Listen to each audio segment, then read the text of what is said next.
আজকের এই ভিডিওতে আমরা কথা বলবো আয়ুষ্মান কার্ড নিয়ে। আপনারা বাড়িতে বসেই কিভাবে এই কার্ড তৈরি করতে পারেন। যদি আপনাদের নাম আয়ুষ্মান কার্ডের লিস্টে থাকে, তবুও আপনারা বাড়িতে বসে এটি বানাতে পারবেন। আর যদি আপনাদের নাম লিস্টে না থাকে, তবুও মাত্র 5 মিনিটের মধ্যে আপনারা অনলাইনে নিজের নাম যুক্ত করে কার্ডটি তৈরি করে নিতে পারবেন। আয়ুষ্মান কার্ড থাকলে আপনারা 5 লাখ টাকা পর্যন্ত বিনামূল্যে চিকিৎসা পরিষেবা পাবেন। তাই এই কার্ডটি প্রত্যেকের কাছে থাকা অত্যন্ত জরুরি। ভিডিওটি শেষ পর্যন্ত অবশ্যই দেখুন। এই ভিডিওতে আমি আপনাদের ধাপে ধাপে কমপ্লিট প্রসেস দেখাবো যে কিভাবে আপনারা বাড়িতে বসে আয়ুষ্মান কার্ড বানাবেন। যাদের নাম লিস্টে নেই তারা কিভাবে নাম যুক্ত করবেন সেটাও আমি আপনাদের দেখাবো। তো চলুন এই চমৎকার ভিডিওটি শুরু করা যাক।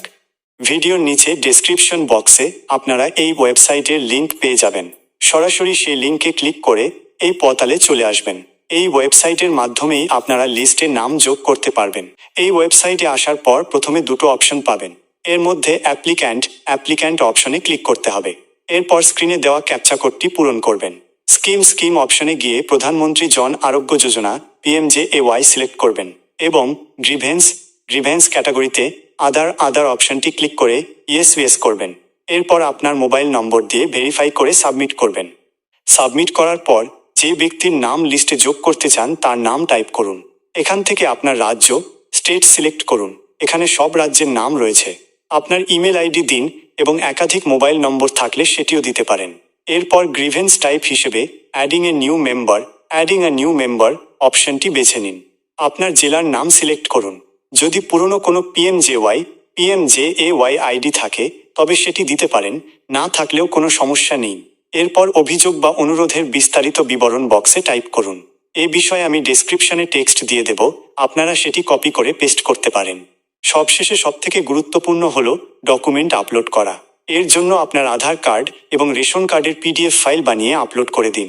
এই দুটি ডকুমেন্টের ভিত্তিতেই আপনার নাম লিস্টে যোগ হয়ে যাবে। যদি রেশন কার্ড না থাকে তবে শ্রম কার্ড বা দারিদ্র্য সীমার নিচে থাকার যে কোনো প্রমাণপত্র আপলোড করতে পারেন। এরপর সাবমিট বাটনে ক্লিক করুন। আপনার আবেদনটি জমা হয়ে যাবে এবং আপনি চাইলে এর রসিদটি PDF হিসেবে সেভ করে রাখতে পারেন। সাধারণত 1 সপ্তাহের মধ্যে আপনার নাম লিস্টে যুক্ত হয়ে যায়। নাম যুক্ত হয়ে গেলে কার্ড বানানোর জন্য আপনাকে বেনিফিশিয়ারি পোর্টাল আসতে হবে। এখানে বেনিফিশিয়ারি অপশনটি বেছে নিয়ে আপনার মোবাইল নম্বর ও ক্যাপচা দিয়ে লগ ইন করবেন। লগ ইন করার পর পোর্টালটি খুলে যাবে। সেখানে আপনার রাজ্য সিলেক্ট করবেন। সার্চ করার জন্য আধার কার্ড বা রেশন কার্ডের ফ্যামিলি আইডি নম্বরটি বেছে নিন এবং সার্চ বাটনে ক্লিক করুন। আপনার পরিবারের যতজনের নাম লিস্টে আছে সবার তালিকা চলে আসবে। কার্ড বানানোর জন্য নামের পাশে থাকা EKYC অপশানে ক্লিক করুন। আধার নম্বরটি অটোমেটিক চলে আসবে। এবার ভেরিফাই ক্লিক করে শর্তাবলী মেনে অ্যালাউ করুন। আপনার মোবাইলে 2টি OTP আসবে, আধার OTP এবং মোবাইল OTP দিয়ে সাবমিট করার পর KYC করার জন্য ফেস অথেন্টিকেশন বা আধার OTP বেছে নিন। মোবাইল থেকে করলে ফেস KYC সবথেকে সহজ। এটি সম্পন্ন হলে আপনার ম্যাচ স্কোর 100% দেখাবে। এরপর নিজের একটি পরিষ্কার ফটো আপলোড করুন। আপনার কিছু বাড়তি তথ্য যেমন মোবাইল নম্বর, জন্ম তারিখ, পরিবারের প্রধানের সাথে সম্পর্ক, পিনকোড এবং আপনি গ্রাম না শহরের বাসিন্দা সেটি দিয়ে সাবমিট করুন। আপনি আপনার আয়ুষ্মান কার্ড ডাউনলোড করতে পারবেন। ডাউনলোড করার জন্য পুনরায় পোর্টালে গিয়ে রেশন কার্ড নম্বর দিয়ে সার্চ করুন। দেখবেন আপনার কার্ডটি অ্যাপ্রুভড হয়ে গেছে। ডাউনলোড অপশনে ক্লিক করে আবারও OTP দিয়ে ভেরিফাই করলেই আপনার কার্ডটি PDF ফাইলে ডাউনলোড হয়ে যাবে। এটি প্রিন্ট করে নিয়ে আপনি যে কোনো জায়গায় ব্যবহার করতে পারবেন। এটি একটি বিস্তারিত ভিডিও ছিল। যদি ভিডিওটি আপনাদের ভালো লাগে তবে লাইক করুন, কমেন্ট করুন এবং বন্ধুদের সাথে শেয়ার করে দিন।